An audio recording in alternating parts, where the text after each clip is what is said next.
tudo bem? Bora tratar um pouquinho das ciências sociais novamente, né? De sociologia. Tempo importante para fazer isso, né? Conhecer, entender um pouquinho melhor dessa ciência. Afinal de contas, estamos vivendo um momento em que as ações sociais, as movimentações sociais, elas têm sido determinantes para contenção dessa pandemia que nós estamos vivendo, né? Então, entender um pouquinho melhor da sociologia pode colaborar para que na nossa vida pessoal, no nosso dia a dia, a gente consiga, né, medir um pouquinho melhor os movimentos que a sociedade tem feito diante desse problema a ser resolvido. Na aula anterior, nós falamos do positivista, do Auguste Comte, e hoje nós trataremos daquele que é considerado o pai da filosofia, né? O cara que realmente criou a primeira cadeira de filosofia, que estabeleceu as ciências sociais como uma ciência, né? O Comte, digamos que sedimentou, criou uma estrutura, né? O Comte falou de física social, pensou em métodos para a ciência social, chegou a usar o nome sociologia, mas quem é considerado o cara que realmente estabeleceu, né, a sociologia como uma ciência é o Émile Durkheim. Durkheim, que nasceu na cidade de Pinal, né, na França, região da Alsácia-Lorena, uma região famosa pela Guerra Franco-Prussiana, né? A França perde essa região quando é derrotada na guerra, lá em 1871, vai retomar essa região depois da Primeira Guerra Mundial, quando a Alemanha for derrotada. Então o Durkheim nasce nessa região em 15 de abril de 1858. Era de uma família de judeus, uma família tradicional, né? Avô rabino, pai rabino. O próprio Durkheim foi preparado, né, para seguir os trilhos da família, para também ser um rabino, mas ele acaba rompendo com essa tradição e acaba indo para o lado da educação, para o lado da filosofia, do ensinar, né, nas escolas e nas universidades. Durkheim estudou no Colégio de Pinal, no Liceu em Paris, acabou também se formando na Escola Superior de Paris em filosofia. O Durkheim era formado em filosofia. Vai começar a lecionar, vai se especializar em universidades na Alemanha, até chegar à Universidade de Bordeaux, né, onde, lecionando no curso de pedagogia, será o responsável por criar a primeira cadeira de ciências sociais, a cadeira de sociologia nesta mesma universidade, no ano de 1887. Percebam que muito cedo, né? Se a gente olhar para a data de nascimento do Durkheim, no momento em que ele cria esta cadeira de sociologia, foi tudo bem breve, bem precoce na vida do Durkheim. Mas que isso é convidado a lecionar na Universidade Sorbonne, né? Aquela que é o maior centro universitário das ciências humanas existentes no mundo, né? Talvez, né? E isso acontece em 1902. Lá ele também vai estabelecer uma cadeira de sociologia que ele vai ocupar até o fim da vida, né? Então, esses são alguns traços da biografia do Durkheim que acho interessante que a gente conheça antes de a gente entrar na teoria deste sociólogo.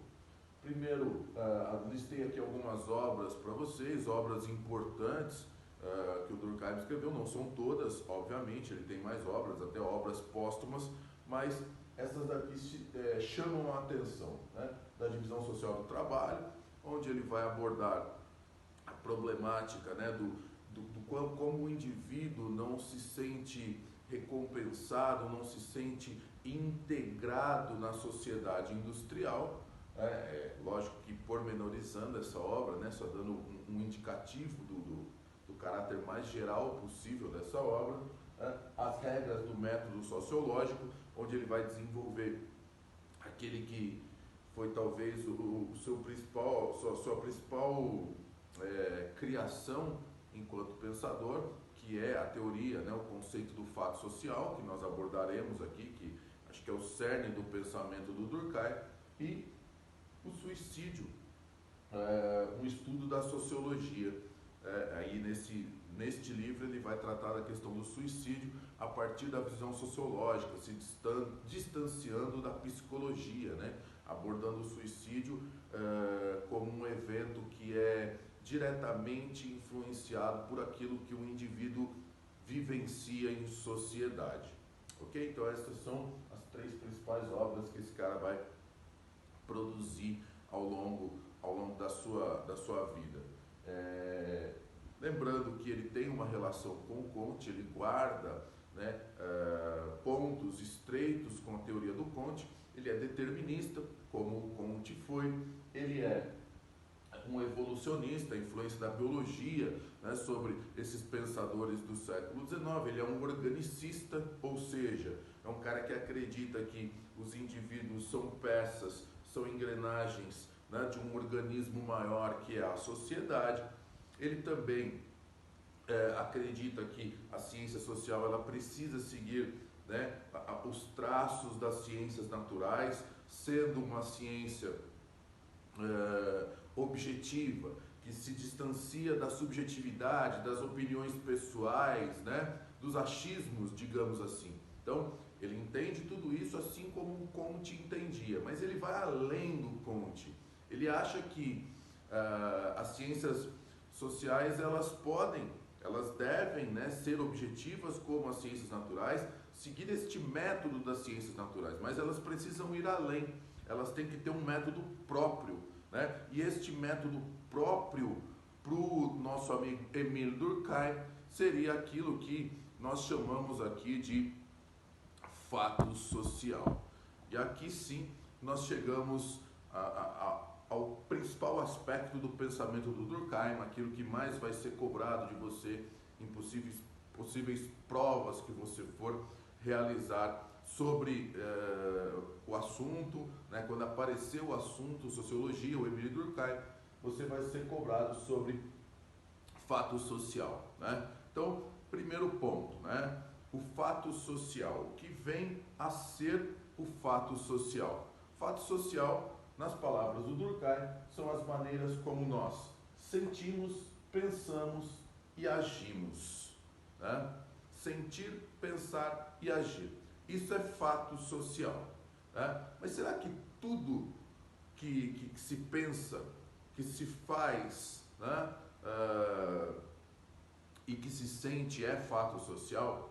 A gente precisa tomar um cuidadozinho aí. Exemplo, uma criança nasce, respira, né? Ela está agindo, fazendo alguma coisa, mas aquilo é instintivo. Não é a sociedade que foi ali ensinar, né, aquela criança a respirar, é algo instintivo, é mecânico, né? Por exemplo, um adolescente, talvez vocês tenham passado por isso na adolescência, um cara que cria junto com um amigo ou outro um sistema de escrita em código próprio, uma maneira de falar própria e tal. Será que isso é uma influência da sociedade? Não, são ações individuais, né? Então não podem ser consideradas fatos sociais. O que seria um fato social por meio de um exemplo claro? Pense você, se um cidadão ou uma cidadã decide por algum motivo qualquer sair nu pelas ruas de qualquer lugar do Brasil. Será que isso vai funcionar muito bem? Dentro, né, da própria casa, eu acho que já vai começar a repreensão por parte dos pais, dos irmãos, né, das pessoas ali presentes. Talvez os amigos não, né? Os amigos vão incentivar, vão dizer, vai lá, e já vão ficar com os seus smartphones apostos para filmar, né, e publicar o mais rápido possível em alguma rede social. Mas, no geral, né, e aqui a gente entra em mais um conceito, mais uma ideia do Durkheim, na média, tá? A média é o que importa. para o Durkheim? Na média, a sociedade vai repreender aquele ato, né? As pessoas que estiverem nas vias públicas vão olhar com estranheza para aquele fato, vão condenar aquele fato e provavelmente vão acionar algum órgão de segurança pública, né, para repreender aquele ato da pessoa andar, do cidadão ou cidadã estarem sem roupa, né, numa via pública, né? Então percebam que a sociedade, né, não aceita que a pessoa ande sem roupas, porque é um fato social que nós andamos vestidos, né? Você quer ver mais um aspecto interessante? A teoria do Durkheim, ela pode ser considerada uma metateoria, porque ela vale para diferentes períodos históricos. Os portugueses, quando chegam ao Brasil e eles dão de cara com os índios, né? O Caminha vai descrever lá na carta dele, vai falar que os índios têm boa pele, bons cabelos, bons narizes, mas não fazem questão nenhuma de esconder as suas vergonhas, porque os índios andavam nus. E, seguindo essa ideia do fato social, os portugueses andavam todos eles cobertos, e muito bem cobertos, com roupas até pesadas, né? Então era fato social em Portugal que você deveria se vestir. Uma das primeiras atitudes que o português faz nesse processo, né, de contato com os índios é tentar vestir o índio, né? Tirar esse costume do índio de andar nu. Está aí a presença, mais uma vez, do fato social sobre a vida das pessoas, tá? E Durkheim vai além nessa questão do fato social. O Durkheim, ele vai dizer sobre o fato social que os fatos sociais, eles são gerais. Isso vai aparecer muito para você, tá? Eles são gerais, ou seja, eles incidem sobre todos os indivíduos de um determinado grupo social, tá? Não são escolhidos indivíduos, é geral, vale para todos a ideia, por exemplo, do andar nu nas cidades brasileiras, tá? São exteriores, eles estão fora do indivíduo. Lembra, gente, para estes primeiros pensadores, esses primeiros caras ligados à sociologia, a ação individual não importa, né? É o coletivo, é a sociedade que importa. Então, são exteriores, não são os indivíduos que determinam, é o fato social que determina a forma de se comportar de um indivíduo. E são coercitivos, são impostos. Então o cara diz que vai tirar roupa, né, para sair. Dentro da casa dele, provavelmente, os pais já vão frear isso, usando a autoridade, impondo aos filhos que não façam. E se isso acontecesse, chegar a uma via pública, outros membros deste organismo social irão coagir, né, para que a pessoa coloque uma roupa, porque não é permitido que você ande sem vestes nas vias públicas no Brasil. Então, estes três aspectos, eles são determinantes para o fato social. Ele é geral, ele é exterior e ele é coercitivo. Lembrando que você aprende que você tem que usar roupas porque alguém da sociedade vai dizer para você que você tem que fazer isso. Então, para o fato social, para ele ser, digamos assim, para ele atingir todo o tecido social, a educação é fundamental. E quando a gente fala em educação, quem é que vai fazer esse papel de educar? São as chamadas instituições sociais. E estas instituições, então, serão família, escola, as próprias redes sociais nos dias de hoje executam esse papel, né? Então, as instituições sociais é que acabam são determinantes para que esses fatos sociais eles sejam consolidados. Quanto mais poderosas, mais bem estruturadas as instituições, mais claros são estes fatos sociais. E se as instituições atuam bem, né, para deixar evidente quais são os costumes, né, daquela sociedade, cria-se, né, uma consciência coletiva. Note que ninguém pergunta para você se você quer ou não usar a roupa. É algo coercitivo, é imposto, e isso cria uma consciência coletiva. Devemos andar todos vestidos, né? Então percebam que as instituições sociais são fundamentais para a criação desta consciência coletiva. Encaminhando a nossa exposição aqui, percebam que quanto mais eu tenho